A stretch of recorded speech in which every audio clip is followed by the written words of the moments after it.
그 아래 이제 이강인 선수가 2억 1천만 원의 주급을 현재 받고 있고 그 아래에 바르콜라, 라비오, 호이비에르, 마티치, 라카제트, 골로빈, 발로고. 이제 이강인 선수랑 바르콜라 아래쪽부터는 타팀 선수들이 조금씩 나오기 시작하고 좀 짜증나는 거는 이제 파비앙 루이스가 이강인 선수보다 더 많은 돈을 이제 수령하고 있다는 거.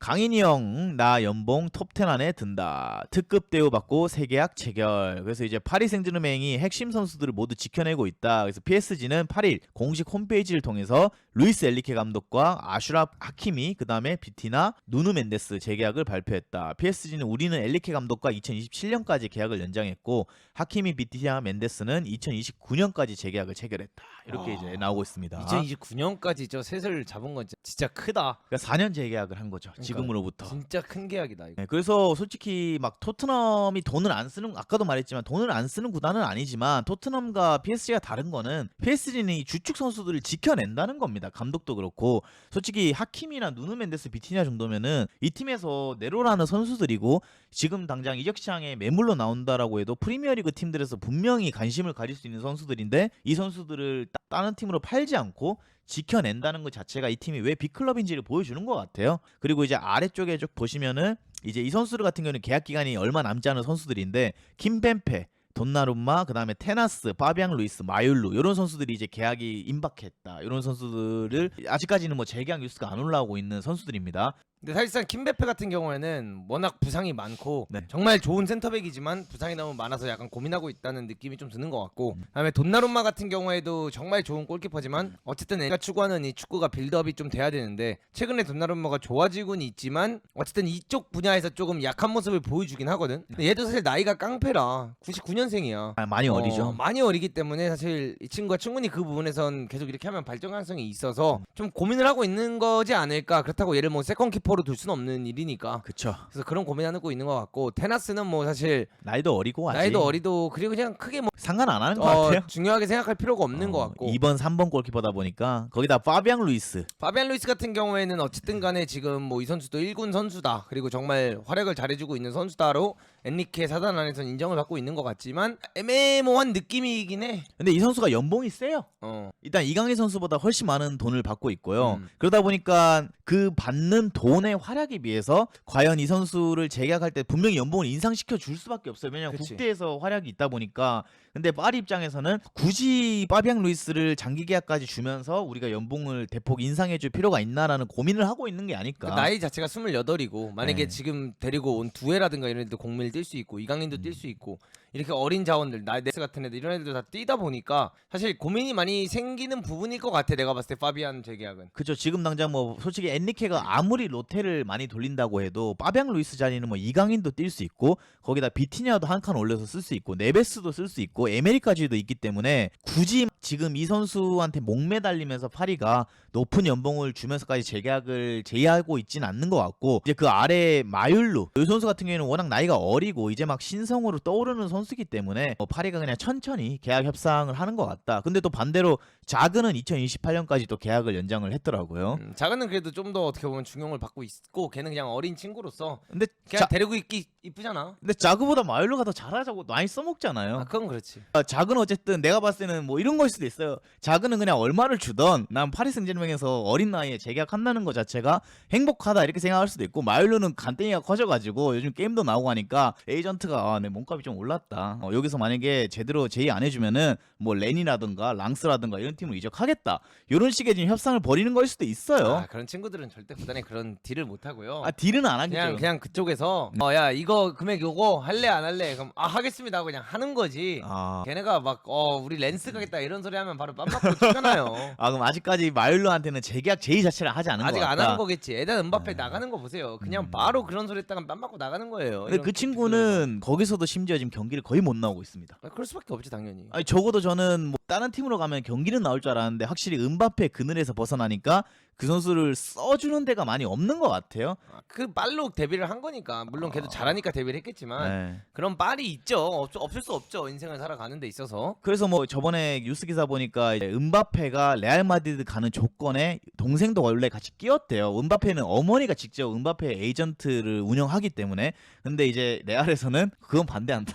이렇게 선을 그어버리는 바람에 에단은 이제 낙동강 오리알이 돼서 어쨌든 이 팀에서도 PSG에서도 떠나게 됐고 이력이 있으니까. 근데 거기서도 실력으로 입증을 못 하고 있는 상황이다. 교체 정도로만 나오고 있는 거죠, 뭐. 네, 그냥 컵대에 뛰고 교체로도 거의 못 나오고 있더라고요. 아무튼 이제 주전급 선수들을 PSG가 이렇게 확실하게 잡는 모습을 보면은 이 팀이 진짜 목표가 리그왕이 아니라 챔스를 목표로 확실하게 타겟을 조종하고 있다라는 게 좀 보여져요. 근데 이게 나는 진짜 되게 빅 무브라고 생각하는 게 이게 시즌 중간이잖아. 네. 시즌 중간에 어떻게 보면 겨울 이적 시장 때 새로운 선수를 영입해야 되고 막 좋은 선수들 더 영입하면서 이 구단을 어떻게 하면 더 강화시킬 수 있을지 이 고민을 많은 팀들이 한단 말이야. 이 기간에. 그쵸. 이번에 맨시티만 봐도 어쨌든 간에 굉장히 많은 선수들을 데려왔고 근데 이게 진짜 힘 받는 것 중 하나가 뭐냐면 정말 이 클럽에서 가장 셌던 은바페를 내보내면서 어떻게 보면 진짜 엔리케화 시키고 있고 팀을 그쵸. 그러니까 감독이 더 세다 이걸 약간 보여주고 있는 거라고 난 생각을 하고 그러니까 구단 위에 선수가 없다는 거죠. 근데 그러면서 엔리케를 딱 재계약 발표하면서 엔리케가 진짜 잘 쓰고 있는 이 세 명의 선수를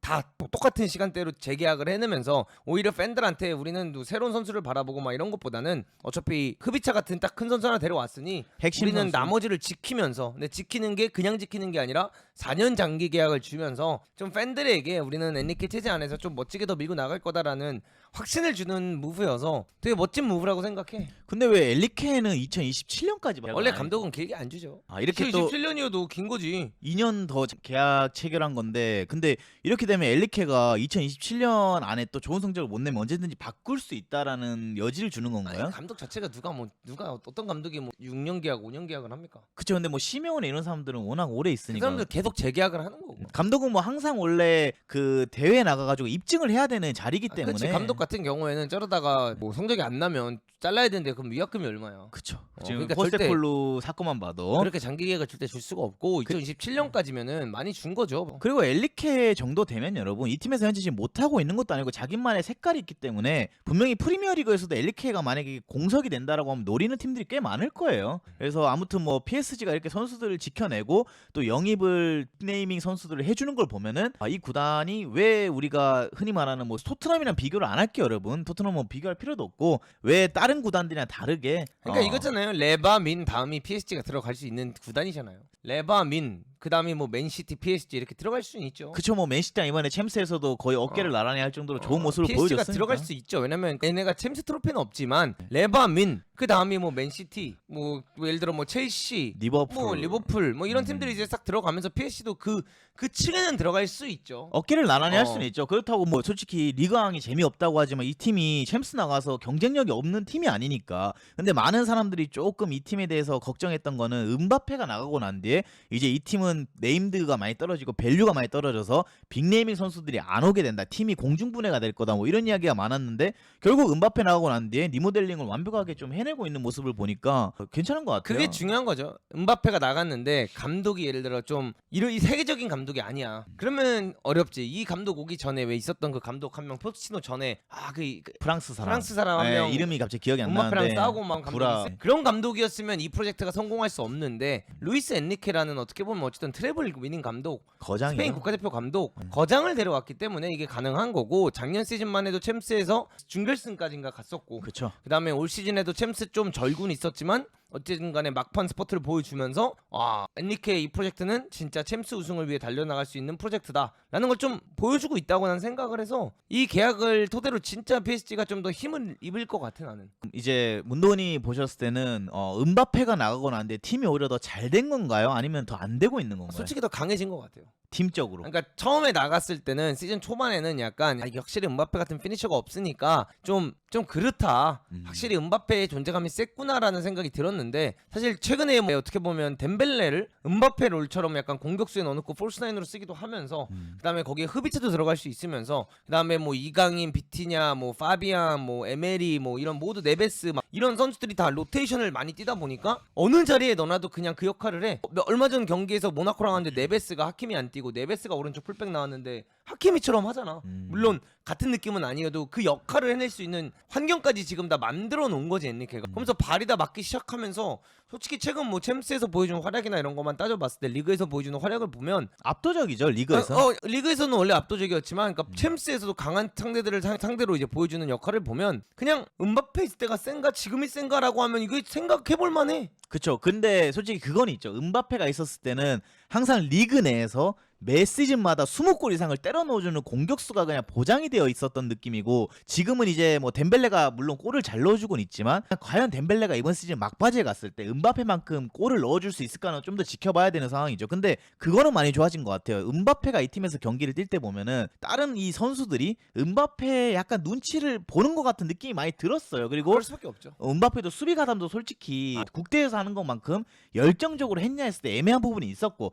그 부분에 있어서 뭐 엘리케가 예전에 뭐 다큐 같은 걸 보면은 음바페한테 막 이렇게 개인적으로 쏘는 부분도 있어요. 막 조던 영상 틀어주면서 조던이 왜 위대한 줄 아냐. 너가 더 위대해지려면은 조던만큼 위대해지고 싶으면 너도 올라운더가 수비를 해야 돼야 된다. 된다. 올라운더가 돼야 된다. 근데 음바페가 하려다가 못했죠. 그쵸. 음바페는 네. 뭐 솔직히 어차피 마음이 떠 있었던 상황이고, 나는 레알 마드리드가 내 마지막 구단이 되고 싶다는 얘기도 계속 했기 때문에 어차피 내보낼 사람을 잘 내보내고 리빌딩이 상당히 잘 됐다라고 저는 평가를 하고 싶어요. 그리고 이제 다음으로 넘어가게 되면은 이제 이게 현재 지금 2025년 1월 기준으로 리그왕 연봉 순위예요. 그래서 우스만 덴벨레부터 순위로 쭉 1위부터 내려오는 건데, 리그왕 현재 연봉 순위 1위부터가 우스만 덴벨레, 음바페가 떠난 이후에 리그왕 내에서 가장 높은 연봉을 받고 있고 주에 거의 5억 8천만 원 정도를 수령하고 있다라고 보시면 되고, 연봉으로 한 사람은 300억이라고 해요. 와, 이게 그러니까 엄청난 돈을 지금 받고 있고, 그 아래 이제 리카가 현재 지금 백업으로 약간 로테장으로 들어오는데 꽤나 많은 돈을 받고 있어요. 5.5억이면 5억 5천.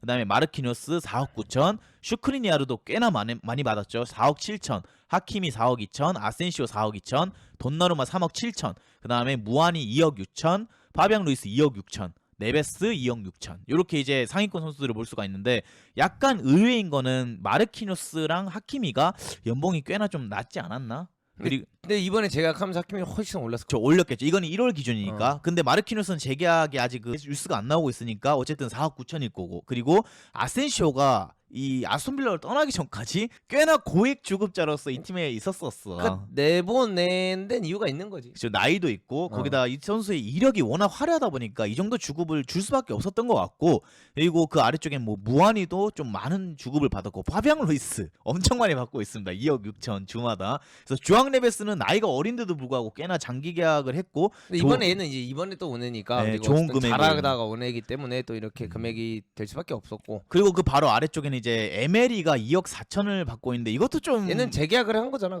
근데 너무 많이 받아요 솔직히. 근데 뭐 프랑스 산이고 나이도 아직 어리고. 프랑스 대표팀도 찍었잖아. 축구팀에서 우리나라도 K리그 가면 대표팀 찍는 순간 연봉 뻥튀기 되는 건 당연한 건데 뭐. 그리고 이제 그 아래 킴벤페 2억 2천, 뭐 장기적으로 부상을 끊으면서 계속해서 못 나왔지만 어쨌든 이전에 계약할 때 꽤나 높은 연봉으로 계약을 했었고, 그 아래 이제 이강인 선수가 2억 1천만 원의 주급을 현재 받고 있고, 그 아래 바르콜라, 라비오, 호이비에르, 마티치, 라카제트, 골로빈, 발로고. 이제 이강인 선수랑 바르콜라 아래쪽부터는 타팀 선수들이 조금씩 나오기 시작하고, 그 이후에는 또 곤살로 아무스 1억 6천, 뭐 안드레 고메스, 비티냐, 이제 재계약해서 또 올랐을 거예요. 비티냐는 콘도그비아, 벤나마, 캐러, 툴리소, 그 다음에 이제 미나미노가 1억 3천 받고 있고, 그린우드 1억 3천. 야, 근데 여기에 애초에 이 리스트에 그러니까 1월자로 봤을 때 네. 누누 멘데스가 없었네. 그쵸. 누누 멘데스가 상당히 낮은 금액을 와. 받고 있었던 거. 근데 누누 멘데스가 스포르팅 리스본에 있다가 유망주 때 이 팀에 넘어오다 보니까 그때 이제 계약할 때 많은 금액을 받지는 않았던 것 같아요. 근데 지금은 아까 뉴스 기사 보니까 파리 생제르맹 내에서도 탑 7 안에 들어가는 현재 주급을 받고 있다라고 하더라고요. 이번에. 누누가 그러니까 거의 최저 시급 받고 뛴 거네. 그래서. 그쵸. 좀 억울한 말 하죠. 왜 열심히 뛰는지 좀 알 것 같아. 허슬 정신이 나올 수밖에 없어요, 그 친구는. 지린다. 솔직히 누누가 게임 뛰면서도 얼마나 박치겠어. 이런 명단을 여러분 우리나라에서도 볼 수 있는데 프랑스 잡지에서 나올 거 아니야. 근데 에메리, 킴베페 저 새끼는 맨날 벤치 앉아있는데 나보다 훨씬 많이 받아. 파비앙 루이스 저 아저씨 뭔데 나보다 많이 받아. 빡치만 해요. 슈크림빵 우리 맨날 놀리는데 돈 이만큼 받아갔어요. 그러니까 좀 얼탱이가 없을 만한 상황이었죠. 누누가 일주일에 3천만 원. 그건 진짜 엄청 낮은 거예요, 여러분. 지금 보시면은 미나미노, 뭐 툴리소, 켈러 이런 친구들보다 더 낮은 금액을 받고 있었으니까요. 근데 그럴 수도 있는 게 뭐 미나미노 한 게 있잖아요. 보여준 게 있었으니까요. 리버풀에서 한 게 있잖아요. 그린우드 같은 경우에도 어쨌든 간에 맨체스터 유나이티드 가장 핫한 유망주였고. 왕년에 잘했고 근데 상위권에는 대부분이 이제 PSG 선수들이 좀 위치해 있는 모습을 볼 수 있고 그 아래쪽에 이제 우리가 뭐 흔히 알 수 있는 이름들이 라비오, 호이비에르, 마티치, 라카제트 이런 선수들은 이제 워낙 프리미어리그에서도 어느 정도 이름을 날렸던 선수 혹은 챔스에서 봐왔던 선수들이죠. 그래서 어쨌든 우스만 덴벨레가 리그왕을 통틀어서 가장 많은 돈을 현재 받고 있다. 근데 지금 퍼포먼스 보면 받을만해요. 그러니까 요즘에 이 친구가 여러분 눈빛이 좀 달라진 게 이게 아마 표면상으로 드러난 금액이 다가 아니에요. 여러분 축구를 자세히 보시면은 수당부터 시작해서 우리가 막 모르는 돈들이 꽤 있어요. 현금으로 지불하는 돈도 있고. 그래서 제가 봤을 때는 이 금액에서 뭐 충성지원금이 됐든 뭐가 됐든 더 준다라는 얘기가 아마 오가지 않았을까. 그게 아닌 이상 이 선수가 요즘 이렇게 미쳐 날뛸 수가 없다라는 거죠. 그리고 이강인 선수도 그렇게까지 막 열받을 필요는 없다. 꽤나 많은 돈을 현재 받고 있다. 리강 내에서 20위권 안에 들어가는 돈을 받고 있고 좀 짜증나는 거는 이제 파비앙 루이스가 이강인 선수보다 더 많은 돈을 현재 수령하고 있다는 거. 근데 프로라는 게 여러분 원래 냉정해서 돈을 많이 주는 선수를 1차적으로 감독이 쓸 수밖에 없는 압박감을 받게 돼요. 고액 연봉자들을. 그런데도 이런 틈바구니 안에서 아센시오를 밀어내고 이강인 선수가 뛴다는 거는 엘리케한테 그만큼 중용을 좀 받고 있는 상황이 아닐까. 그리고 아센시오가 이제 뭐 옆에는 좀 번외인데 오늘 이제 경기를 오랜만에 나오고 나서 본인 뭐 인스타그램에 이제 포스팅을 올렸는데 이제 그 안에 이제 이강인 선수가 탑 플레이어라고 댓글을 써줬더라고요. 아센시오는 스페인 선수고 이강인 선수는 한국 선수지만 스페인에 꽤 오래 살면서 굉장히 친한 사이였던 것 같아요. 그러다 보니까 이강인 선수가 또 응원하는 댓글을 좀 남겨주는 모습을 볼 수가 있었습니다. 그 파비앙 같은 경우에는 일단 나이도 확실히 더 있고 그다음에 어쨌든 간에 이 선수도 야 유로를 우승하고 온 선수야. 원합더 바틀은 아니야 절대. 가는 플레이가 존나 마음에 안 들어서 그렇지. 1억으로만 봤을 때는 얘도 강한 애야. 근데 난 제일 궁금한 게 호이비에르가 여기서 1.8억 받잖아요. 1.8억이면 그러니까 1억 8천. 근데 토트넘에서 받던 거보다 많이 주는 건가 이게? 당연히 많이 주는 거지. 당연히 많이 주는 많이 건가? 주는 거 당연하지 않을까? 아니 토트넘 주급 체계가 나는 솔직히 만약에 여기가 돈 더 많이 준다 하잖아요 마르세유가. 그럼 진짜 토트넘 주급 체계가 진짜 개쓰레기라는 걸 한 번 더 느낄 수밖에 없을 것 같아요. 지금 문동우님이 구글에 웨이지를 치고 있는데 만약에 토트넘 때보다 더 많은 돈을 지금 받고 있다라고 하면 전 좀 실망할 것 같다라는 생각이 들어요. 얼마나 토트넘이 돈을 안 줬나라는 걸 한번 좀 생각해봐야 되는 게 아닌가. 악덕 기업 아닌가. 같은 금액으로 왔네. 토트넘에서 받던 거랑 지금 여기 똑같은 금액으로 왔네요.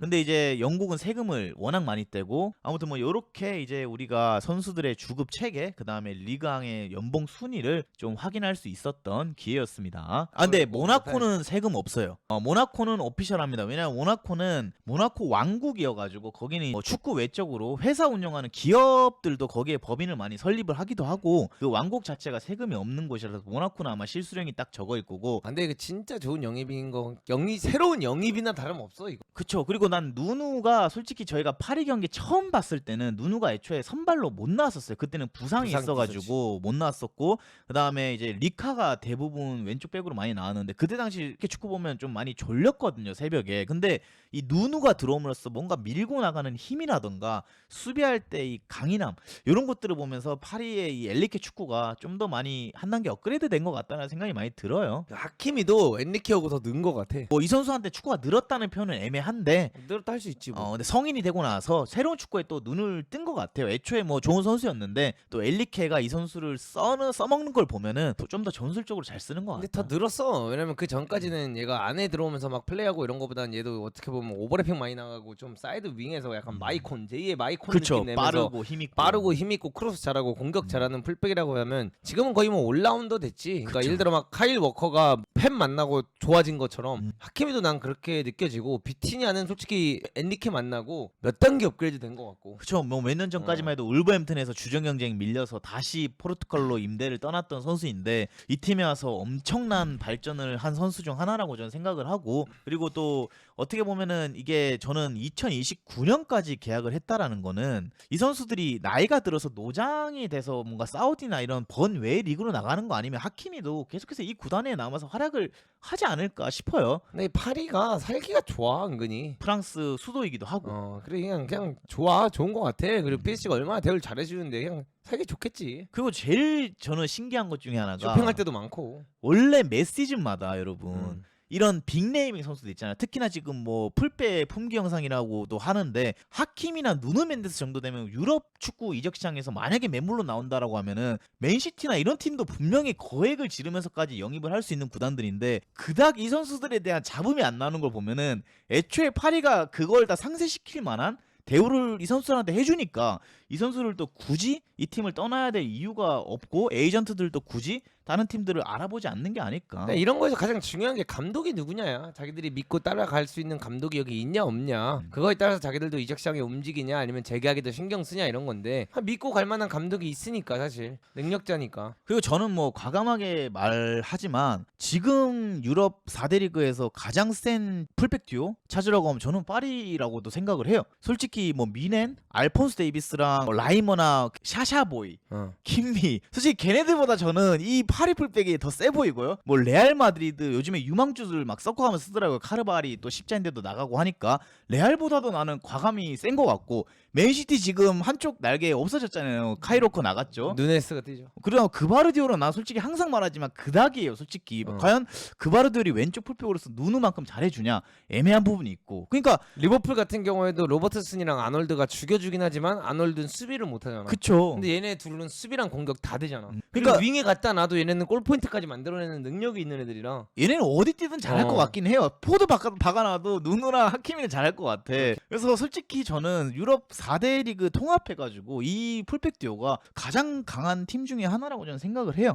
그리고 뭐 항상 저희가 주중에 이제 토트넘 경기를 보다 보니까 페드로 포로 보다가 하키미 보면은 다른 선수 보는 것 같다는 생각이 많이 들기는 합니다, 여러분. 진지하게 제드 스펜스 보다가 누누 멘데스 보면 눈이 좀 많이 정화가 되고요. 제일 그러니까 왜냐면 일단 빨라요. 가져야 될 거 갖춰서 빨라요. 힘 있고. 근데 공격을 잘해요. 근데 힘이 세요. 근데 플레이메이킹이 돼요. 똑똑해요. 근데 수비를 잘해. 심지어 나이도 그렇게 많지 않아. 뭐가 이 선수들이 여러분 부족하겠어요. 멘데스도 아직 한참 어린 나이고 강인이 형이라고 하잖아. 멘데스가 얼마나 어린 거야 이러면은 한 살 어리네. 와, 미쳤네.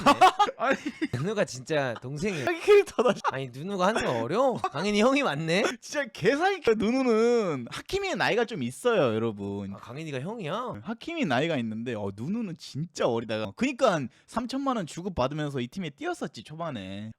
누누는 진짜 유망. 얘 개질이네. 알폰소보다 어려요 얘가. 폰소가 뭐야? 그냥 지금 그냥 강인이 그냥 세계 이강인은- 최고야 얘가. 내가 봤을 얘가 때. 왼쪽백 일장이네 얘가 지금. 얘가 내가 봤을 때 최고의 수비수일 것 같고 앞으로 장기적으로 봤을 때도 유럽 최고의 풀백이 나는 될 것 같아요. 부상만 없다라고 하면요, 여러분.